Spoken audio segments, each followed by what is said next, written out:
नमस्कार, आपण बघत आहात उमेश 24 चॅनल. वणी येथे महाराष्ट्र नाभिक महामंडळ यांच्या वतीने राज्यस्तरीय उपवधूवर परिचय मेळावा उत्साहात संपन्न झाला. हा मेळावा 21 फेब्रुवारी रोजी शेतकरी मंदिर वणी येथे आयोजित करण्यात आला होता. कार्यक्रमाच्या अध्यक्षस्थानी महामंडळाचे प्रदेशाध्यक्ष कल्याणजी दडे उपस्थित होते. तसेच वैशाली नगर छत्तीसगडचे आमदार रितेश सेन यांची उपस्थिती लाभली. विविध मान्यवरांच्या हस्ते समाजातील नगरसेवक आणि उल्लेखनीय कार्य करणाऱ्या समाजसेवकांचा सन्मान करण्यात आला. या राज्यस्तरीय मेळाव्यात सुमारे 170 उपवधूंनी आणि वरांनी आपला परिचय दिला. महाराष्ट्रभरातून हजारो समाज बांधवांनी या कार्यक्रमाला उपस्थिती लावून मेळाव्याला उत्स्फूर्त प्रतिसाद दिला. यावेळी लकी ड्रॉद्वारे सलूनचे चेअर बक्षीसही प्रदान करण्यात आले. समाज एकत्रीकरण आणि युवक युवतींसाठी योग्य जोडीदार शोधण्याच्या उद्देशाने आयोजित हा मेळावा यशस्वी ठरल्याची भावना आयोजकांनी व्यक्त केली.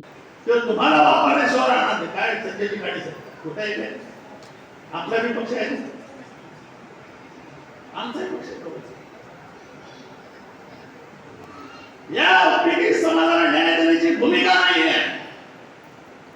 या ओबीसी समाजाला न्याय द्यायचा असेल तर सगळ्या ओबीसी समाजाला या महाराष्ट्रामध्ये यायला एकत्र यायला पाहिजे, आपली भूमिका घेतली पाहिजे आणि उद्याचा राज्यकर्ते मी होणार. आता तुम्ही झाला आमच्याकडे नंबर झाला पाहिजे तेव्हा आपले बोलायचे लग्न पटापट होते.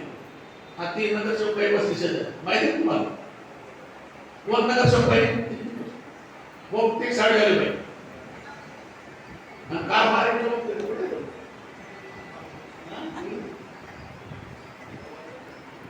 काम करत राहिला. नाभिक महामंडळाचा तालुकाध्यक्ष होता, काम करत राहिला.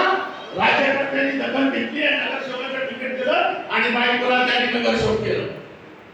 हे कशाच्या जेव्हा संघटनेच्या जेव्हा आज तुम्हाला महाराष्ट्रामध्ये एक नगरसेवक 70 लाख 200 नगरसेवक महाराष्ट्रामध्ये समाजाची तुम्हाला दिसते. हा भविष्याचा काळ आपल्याला पुढे घेऊन राज्यकर्ता करण्याची ताकद आपल्यामध्ये आहे. ती करण्याची भूमिका आपल्याला भविष्य काळामध्ये घ्यायची. आपल्या सगळ्यांचा ज्यांचा सत्कार झाला त्यांना शुभेच्छा देतो. पण एकदा सत्कार झाला का माणूस लाडात येतो की दुसऱ्या वेळेस त्याचा सत्कार नाही झाला पण माझा सत्कार नाही झाला. म्हणून समाजाने आणि महिलांनी पेटून उठलं पाहिजे. विशेष करून महिलांनी. आमचे माणसं काय नाही, आमचे माणसं काय दुसऱ्या मोठ्या करण्यामध्ये धन्य मानतात. एक ताकद क्षमता असली पाहिजे. जात किती ती महत्वाची नाही. तुमची जात किती आहे हा मला काय म्हणला होता आता काय म्हणला पक्षाने मला इतकं बेजार केलं तिकीट देण्यासाठी भाजपचा येतो म्हणजे तुझ्या वार्डात पक्षाने काय म्हणतात त्याला तुझ्या वार्डामध्ये तुझ्या समाजाचे मत किती आहेत. मी त्याला म्हणलं तुझ्या समाजाचे नाही, तुझ्या वार्डामध्ये जो पक्ष हिंदुत्ववादी म्हणतो ते हिंदूचे मत किती येते. माझे हिंदूचे मत एवढे. जो पक्ष जर हिंदू म्हणत असेल त्या पक्षाला जातीचं नाव काढण्याचा अधिकार नाही. त्यांनी जातीचं नाही. आता आमच्याकडे ओबीसीचं पेवार्थ मध्ये आलतं ना ओबीसी एकत्र झाला पाहिजे आणि निवडणुकीत लढत त्याला तुमच्या जातीची संख्या किती. अरे आपण ओबीसी म्हणजे निवडणुकीचा टाइम आम्हाला न्यायाची भूमिका घ्यायचा वेळ आला तर आम्ही हिंदू नसतो आणि निवडणूक जिंकायच्या टायमाला आम्ही ओबीसी नसतो. ही भूमिका महाराष्ट्रात तुम्हाला चालू द्यायची नाही. भविष्यामध्ये अनेक उपक्रम आपण राबवणार आहे.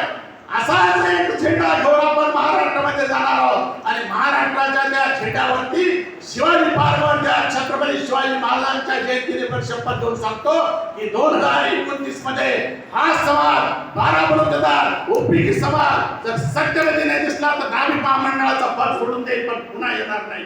राज्य सत्ता त्या ठिकाणी आणण्याशिवाय नाही. ही भूमिका आपण या ठिकाणी घ्यावी. आपण सगळ्यांना माझ्या शुभेच्छा देतो आणि थांबतो. जय हिंद जय महाराष्ट्र. अशाच घडामोडीसाठी बघत राहा उमेश 24 चॅनल. धन्यवाद.